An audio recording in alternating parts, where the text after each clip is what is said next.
नमस्कार। चलिए आज बात करते हैं रेलवे ग्रुप डी 2025 की और खास तौर पर सिकंदराबाद जोन के CCAA उम्मीदवारों के लिए कट ऑफ क्या रह सकता है।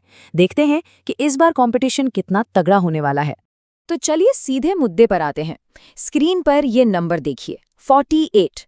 ये सिर्फ कोई नंबर नहीं है, ये आज की सच्चाई है। मतलब 2024 की जो भर्ती है उसमें सिकंदराबाद जोन में CCAA की हर एक सीट के लिए 48 लोग लाइन में हैं।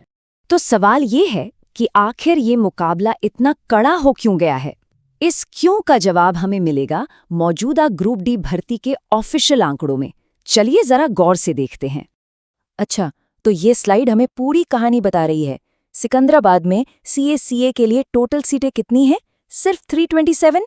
और इन सीटों के लिए अप्लाई करने वाले कितने हैं? 15,633। तो बस यही वजह है कि हर एक सीट के लिए 48 उम्मीदवारों में जबरदस्त टक्कर है।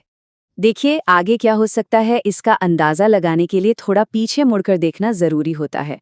तो चलिए 2019 की जो ग्रुप डी भर्ती थी उससे आज के हालात की तुलना करते हैं और देखते हैं कि क्या बदला है। यहाँ पर जो बात सबसे ज्यादा चौंकाती है वो है वैकेंसीज में आई भारी गिरावट। 2019 में CACA की सीटें थी 1867 और 2024 में ये घटकर बस 327 रह गई हैं। मतलब सीटें लगभग 6 गुना कम हो गई हैं। और असली प्रॉब्लम की जड़ हमें इस स्लाइड में दिखती है।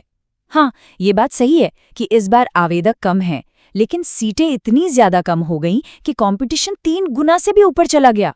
सोचिए 2019 में एक सीट पर 13 से 15 लोग थे और आज 48 है। ये जो बार चार्ट है ना, ये फर्क को एकदम शीशे की तरह साफ कर देता है। 2019 में एक सीट पर 15 उम्मीदवार और आज सीधे 48 पर पहुंच गए। ये छलांग वाकई बहुत बड़ी है। तो चलिए अब ये देखते हैं कि 2019 में जब कंपटीशन इतना कम था तो इसका फाइनल कट ऑफ पर क्या असर पड़ा था। इससे हमें एक अच्छा अंदाजा मिलेगा। 2019 में जब मुकाबला कम था तो क्वालिफाइंग मार्क्स भी काफी कम थे। ज्यादातर रिजर्व्ड कैटेगरीज के लिए सिर्फ 30 नंबर और अनरिजर्व्ड के लिए 40। ये आज की स्थिति से बिल्कुल ही अलग तस्वीर है। अभी तक के जो आंकड़े हमने देखे उससे तो लग रहा है कि मामला बहुत मुश्किल है, लेकिन रुकिए, कहानी में एक बहुत बड़ा ट्विस्ट है। एक ऐसी चीज है जो शायद पूरे खेल को ही बदल दे।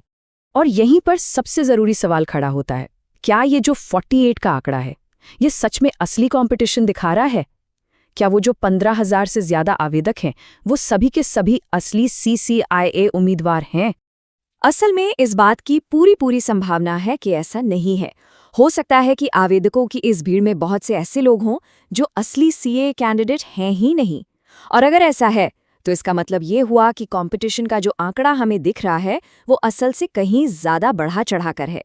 तो फिर इस नए ट्विस्ट को दिमाग में रखते हुए चलिए देखते हैं कि कट ऑफ के लिए 2 क्या संभावनाएं बन सकती हैं। तो मामला सीधा सा है।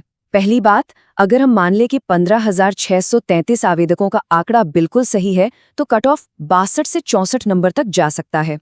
लेकिन दूसरी संभावना ये है कि अगर बहुत से गैर असली आवेदक छंट जाते हैं तो कंपटीशन गिरेगा और कट ऑफ भी गिरकर 57 से 60 के आसपास आ सकता है। तो आखिर में बस यही समझना है कि ये जो 48 वाला कंपटीशन का आंकड़ा है ये शायद एक छलावा हो। असली कट ऑफ इस बात पर निर्भर करेगा कि परीक्षा में असल में कितने असली CCAA उम्मीदवार बैठते हैं। तो हो सकता है कि मामला उतना भी मुश्किल ना हो जितना अभी आंकड़ों में दिख रहा है।